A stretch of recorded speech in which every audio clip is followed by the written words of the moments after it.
Okay, we are on for the first of the U.S. panel, and we are here with Satyen Harvé from among another company, it's GlobexHealth out of New Jersey. And thank you very much for I guess early morning there, 8 o'clock in the morning there on the East Coast U.S. Thanks, Satyen. And what I think we're going to talk about a bit is just simply the U.S. corporate market in terms of the digital technology needs and how difficult it is for companies anywhere to open up the big U.S. corporations for new ideas in the technology and digital space. But that's also kind of the big win for many of the companies, and the Central European technology companies are keen to hear some thoughts, ideas, suggestions, tips, what to do, what not to do, etc. But before we get into that, if you would give us a little bit of 1 minute or so about your background and what you've been doing, so we have some context for the conversation. Absolutely, Tom. First of all, it's a pleasure to join you. Yes, it is early in the morning, but it is bright and early, and it's nice. It's nice out here. Very clear. The sun's out. So first of all, thank you for this opportunity. So just to give you a little bit of a background on myself, I've been working in the industry in the US for more than 25 plus years, and started off as a product engineer. So I'm basically a techie guy in the initial days, and then moved up to product management, managed products, and found out that I was so close to the market that I started moving into the marketing and sales side, and worked with both product and services companies, ran business unit groups for businesses for large companies, and advised small companies at various stages of time. So I actually worked for small and large companies across various functions, carried the bag to all the way to actually managing business and P&L. I've also been working across multiple industries, from healthcare to financial services to telecom, media, and ed tech too. So it's been across the board expertise that I've done across multiple service lines too, including infrastructure and applications and product and other things too. So that's been a very broad background. It's been broad and versatile, but I'll stop here. I'm sure there are a lot more things that you want to talk about. So let's get going. Fine. Tell us first about GlobexHealth and the context of the company Globex. So GlobexHealth is an innovative think tank that essentially helps healthcare companies try to monetize what it is that we can do within the healthcare market within the US. Some of the solutions that we have come out with in the past has been including telehealth. We've been working on some telehealth solutions, working closely with Zoom and Microsoft as partners. We've also been working on a Internet of Medical Things solution. Remote patient monitoring. Our focus primarily is on elder care. So what does it do for patients in the aging population? As you can understand, in the US more than anywhere else, but actually across the world, even if you look at the developing world, you see a lot of people are living longer lives, and they are having different problems and situations as they progress through their lifespan, and that brings in a different set of complexities and other things too. So a lot of these areas that they need help with, we help facilitate some of those things in that area by helping them monitor it. We also have some people who are coming from the health insurance paradigm, which is kind of different in the US than other parts of the world, but nevertheless, it does help to know what services you're paying for within the healthcare sector and how it gets compensated. So from a provider perspective, a healthcare provider perspective, how do you actually monetize and make sure that you're getting the right amount of money and revenue for that thing? So those are the kind of things we look at in terms of revenue management, remote patient monitoring, and telehealth. We're also we came across a unique initiative that focuses on the coronavirus inactivation. So we are in collaboration with another company that is got a patent on this, actually helping to bring that to the market too. So we are right now in that process also. So that's a little bit of a different pivot from where we have been doing and focus, but it's something that we decided we'd do it for the sake of addressing the pandemic needs here. Okay, interesting. Yeah. So you've also, as you said earlier, worked across in the U.S. across many different sectors and large companies and SME companies, but also the Indian connection is interesting, particularly because we here in Central East Europe view that as a bit of a competitor. So, but from the perspective of, let's say, sitting in the U.S., paint the picture of how a global CIO looks at the providers of their services. I mean, geographically, skill set wise? I mean, how important is India? Is Central East Europe even on the radar screen for them? Give us an idea of big picture first of all. Yeah, absolutely. So, from my perspective, as I've seen this industry evolve for the last 20 plus years, India came in here more as a cost arbitrator. So that was really the primary driver behind it. Among some of the values of India that everybody looked at in the US was the affinity with regards to the similar thought processes, the scale at which you could grow in India. You can add 100 people very soon, qualified, and then of course the language. Now that was how India got onto the market and got onto the scene, and of course drove its business out here. Having said that, there has always been a challenge with India also, both in terms of the time zone differences and the management that you need to do, and sometimes as you start getting bigger and bigger, you tend to start losing out on quality sometimes. So that's something that most companies have had a challenge with, and that's why they started looking at other sources. Now, I have worked personally in large companies with development teams or whatever basic technology teams based out of India and Eastern Europe, Poland, for example, as well as in Romania and other places too. And it's been interesting to see the different perspectives of how these companies provide. The other thing I wanted to also say is that as the industry has matured and evolved and gone to a point where it is this thing, cost is not a big issue right now. You can get similar cost structures, maybe a little bit more pricey in Latin America or even some parts of rural America.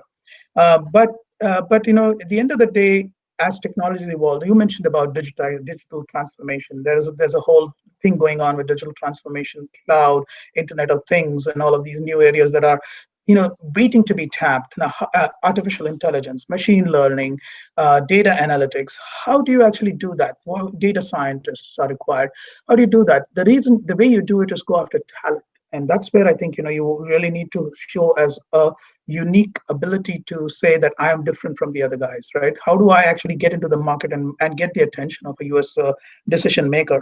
Is to really start looking at saying, how can I be disruptive? How can I make sure that what I'm offering is something different and unique? The costs angle was very, very effective in the early days. It was very easy to do that, but a lot of times today, even within the US, companies are cutting costs not just because of cost cutting, but it's just they just need to not have that much amount of headcount. So a lot of acceptance has occurred where you do not have to have in-house teams. You could have them outsourced.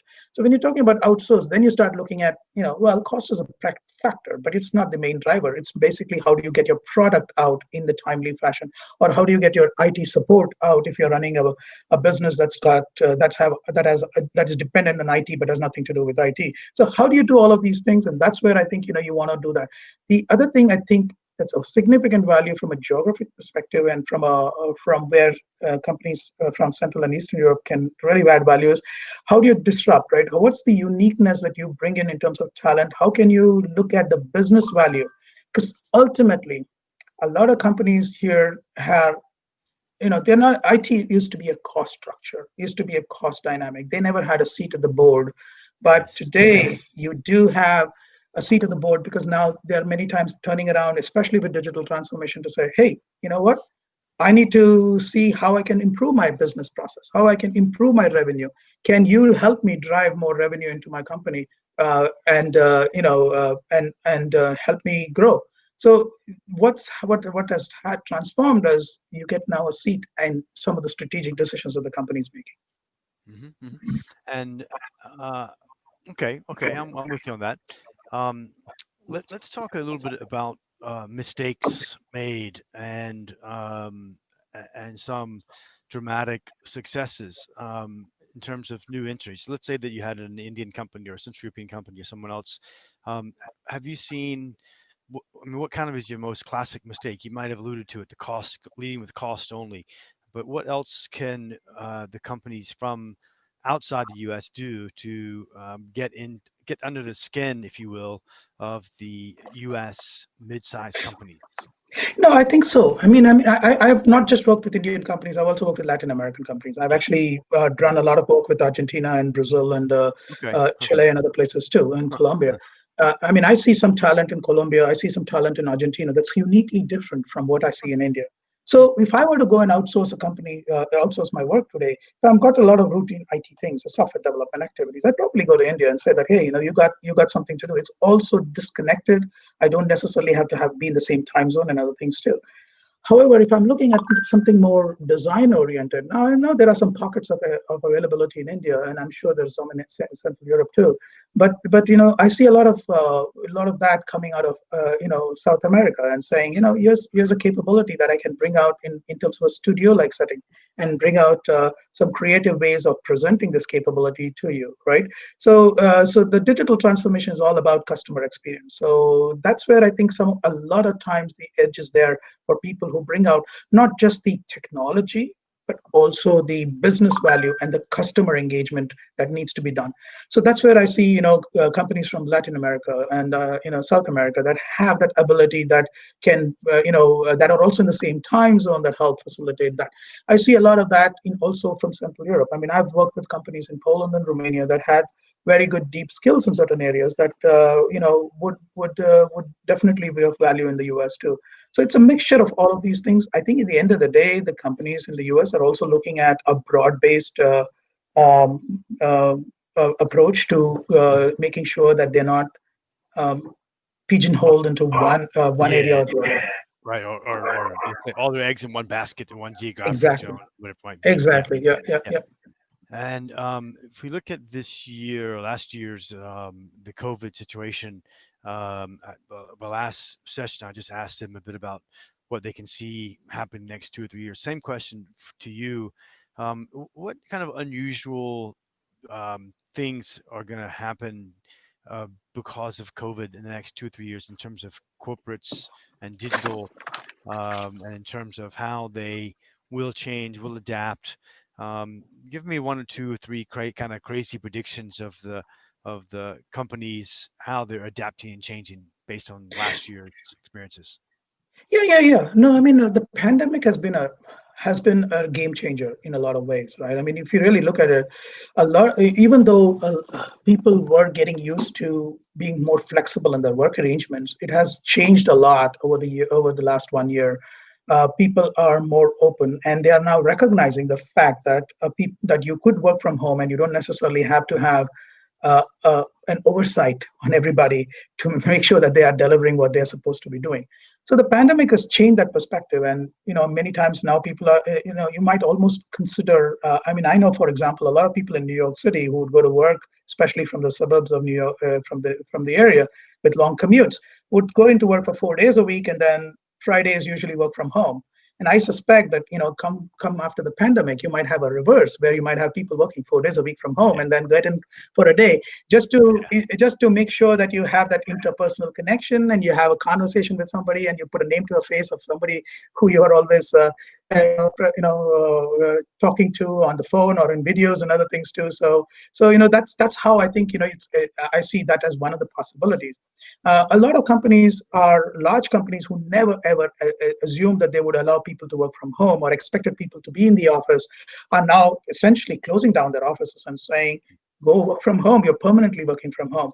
I've seen that situation. So you got to kind of deal with all of these areas that traditional industries have changed their paradigm and trying to help you do that. Now, what does that mean? That also means that from a societal point of view, it means that there are impacts on terms of how office real estate gets managed, and what is the residential real estate get managed. So there is a tremendous amount of opportunities for small companies to help facilitate various needs in this area too. So pandemic changed. Along with that, you have digital transformation that's coming in. You have Internet of Things that is basically driving a lot of those things, and you got 5G.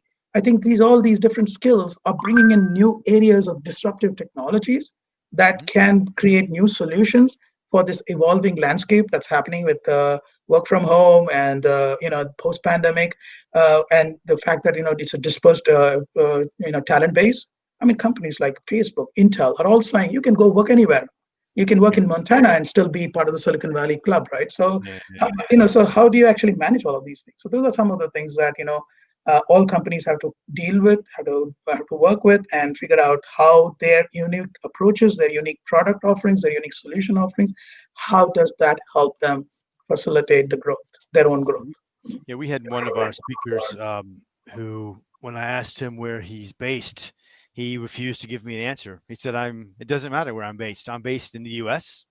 I said, which city? Well, it doesn't matter. I'm not even going to say where I am because I don't want you to pigeonhole me as based in New York City or wherever.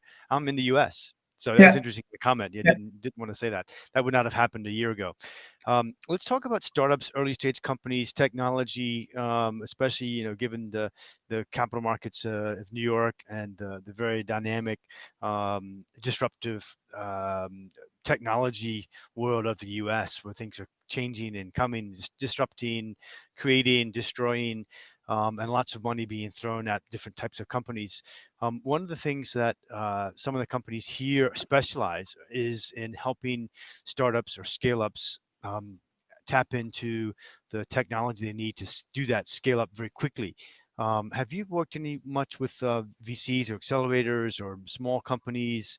And is that a legitimate space where there's opportunity for companies to plug into accelerators or VCs or incubators and say, look, when you get your 5 million euros, dollars, whatever, and you need to hire 10 people to roll out your application in the next 2 months, we're here for you. But talk a bit about that, if you would. No, absolutely. No, I think that's a great point. Yes, I have in my past worked with various companies, both in with venture capitalists as well as with incubators and accelerators. I think they offer a very good platform for you to collaborate and communicate with each other and learn to grow with others who are going similarly in their own journeys, right? So you learn from other people's journeys in your area. You also get an access to a mentor base that is unique and that may be very helpful to you in terms of how you manage your growth pattern too.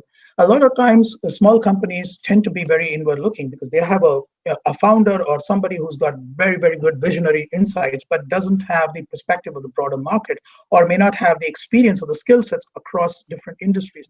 Not that that's a bad thing, but it just brings an element of reality into how you are building your company. So those are the things that you can get into by joining these kind of areas, which help you do that. Now that is at a in the past it would be physical. I mean, I don't know what is going to be post pandemic, but it opens up a case for virtual areas of collaborating as well as incubating companies. I know that a lot of VC firms are looking at constantly evaluating and looking at companies around the globe to help them grow and address the U.S. market because they see talent where it is available and they see solutions that where it's effective to be brought back into the U.S. So I think that's definitely an area. I think you might say from a market entry perspective, you might have different perspective, different areas to do that. In the old days, you would just many times startup companies typically seeded themselves by having their CEO or their CXO level people fly in, use their personal contacts, get a few contacts with some big companies, get a contract with them, and then go back to their home base and start working on that areas. Well, guess what? You would have problems with that area, and then they would quickly find that they need a local base. I think that's not going to go away because humans are ultimately social animals, and they need that little bit of touch. They need a little bit of engagement.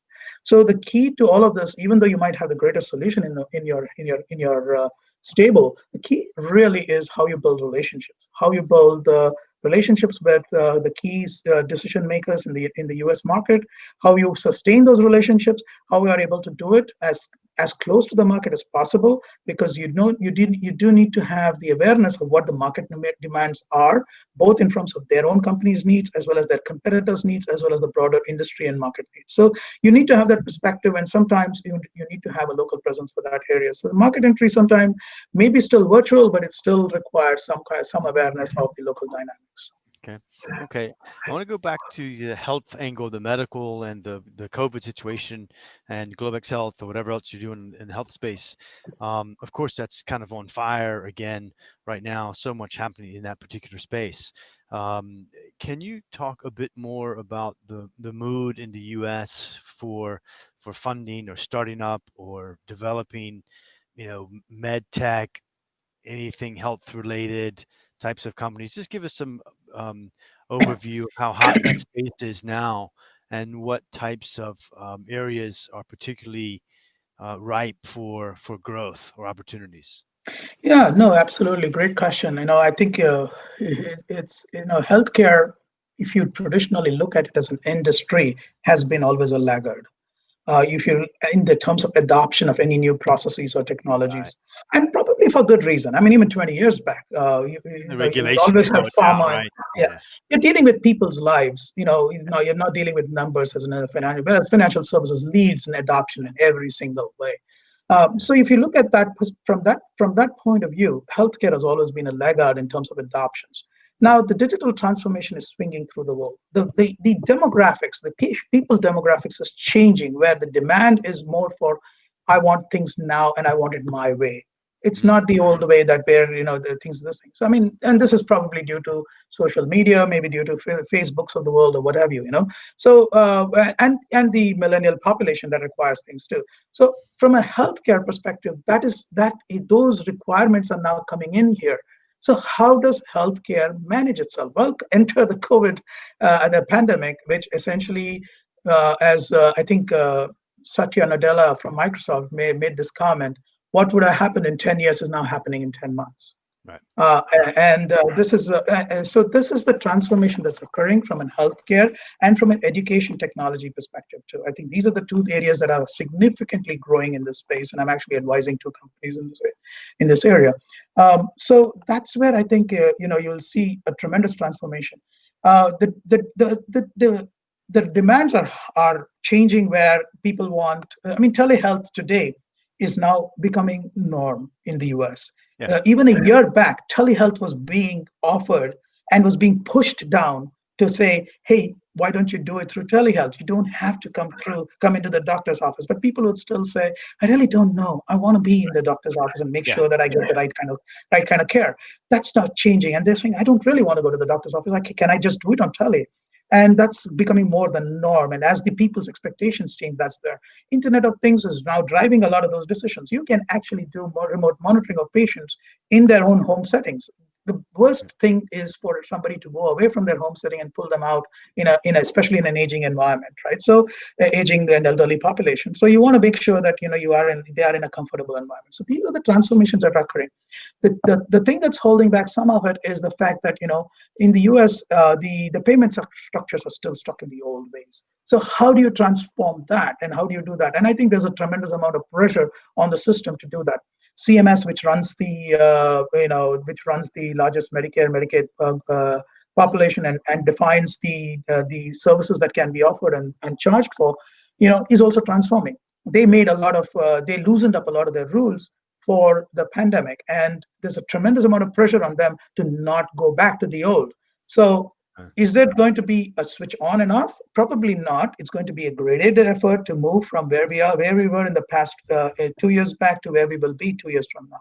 But there is going to be a sustained effort to do that because of the different things I just mentioned. The fact that the pandemic has changed, everything is accelerated. The fact that the patient demographics has changed, they want things now and they want it right away. And then there's an underlying importance given to the technology that's enabling all of these things too. With AI, with ML, with data science, you can actually try to do some analytics on how to deal with and predict a stroke, predict the health of a particular organ. So all of those things are pretty dynamic and required to be done, and that can be done today in the areas.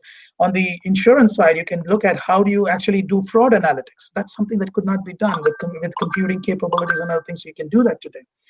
And build some right business models so that you can provide some actuarial areas of what's the risk involved in terms for a provider to do these kind of things too. So that's a tremendous amount of compute and data science that needs to be done, and that we can offer to the market.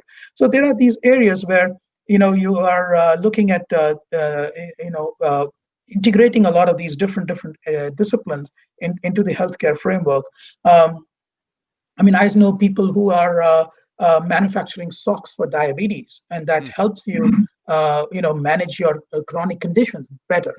So, sensors and IoT is very, very commonly there. So these are, these are being put into place, but I think there's a lot more to be done. And one other last thing which I want to also mention is 5G adoption is actually another big game changer. I have been in discussions with a hospital in Palo Alto that essentially uses 5G in a in-hospital setting. It's a pilot situation where they're doing AR and VR. So can you have a surgeon sitting remote and actually help do an augmented reality of an actual operations room and perform surgery on a patient and give them their advice? Maybe it's a local surgeon who does it, but an expert from Mount Sinai or somewhere else in New York is helping the guy in California. So these are the kind of things that are enabled by the digital transformation, by the adoption of these new technologies, by the framework that is being pushed around because of the pandemic and the transformation that needs to happen, and of course the patient demographics. That's very, very important too. Yeah, interesting, very interesting. Yeah, Satyen, we will begin to wrap up, but remind us once again of what it is you do for companies that might be coming into the U.S. market. So I have actually gone back and forth with large companies and small companies, but I do help companies get into the U.S. market and help them grow. And that will mean all the way from trying to help them set up their offices over here to actually hiring sales teams, managing sales teams, and running their operations. I have had companies that essentially wanted to be bought out in 3 years, and I built their entire infrastructure and doing that. I've also tapped into some unique areas that were not offered in the US market from the skill sets that they did, and brought those go-to-market initiatives to the US and actually driven those as an initiative over here too. So I do that. I've done that for high-tech companies, software development and testing areas in the past. I've done this now. I'm helping actually a couple of healthcare startups, as well as a company that's focused on managing online exams, for example, right? How do they really want to manage that, especially with the pandemic? That's definitely become a big thing too. So those are the things that, in the healthcare space and this space that we are focused on. Okay. Well, that's actually a perfect segue into our next solution showcases, because the last presentation is from a company called Silk Data, and they have a new AI-empowered plagiarism tool. So that is among the presentations we're going to see now. So we're going to finish up this session now, and we're going to begin on these 15-minute solution showcases, very quick demos from 7 companies. You're on the jury. We'll see you in the afternoon.